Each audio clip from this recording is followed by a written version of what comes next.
Well, first of all, we try, we're trying to compare each other's situation kasi yung ibang ASEAN members, ang laki-laki ng tariff nila. Uh, all the way ranging from what 40 hanggang sa 10%. Sa Singapore pinakabababa. Tayo nga mabuti-buti. We're second from the bottom with 17%. Pero tinitingnan kasi ang sinasabi ko nga sa kanila, okay, kung negosyante ka, pwede sasabihin advantage sa atin ito.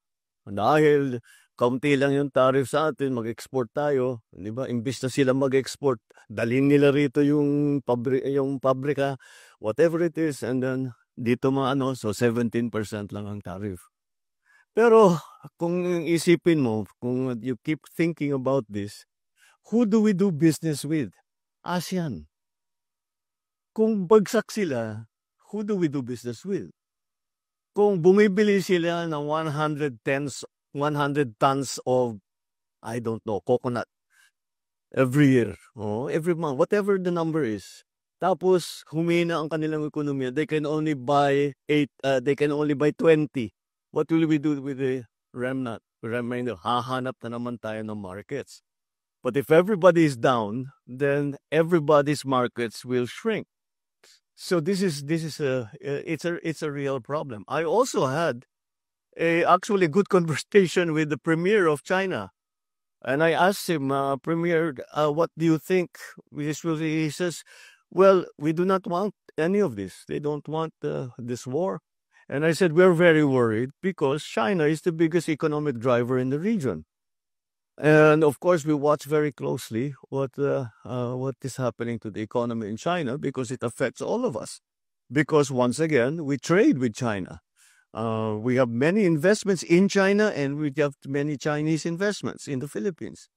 So, talagang kung makita mo, walang kung matuloy itong regime na unilaterally imposed. Talagang babagsak. It has a global effect, and it is not going to be a good one. There will be, I believe, a shrinkage in economic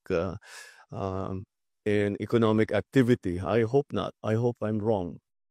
But so ang aming laging pinag-usapan, what will happen after the 90 days pause is over, and that's what we will. And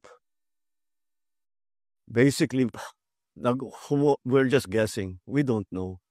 We don't know what will happen between now and July when the 90 days runs out.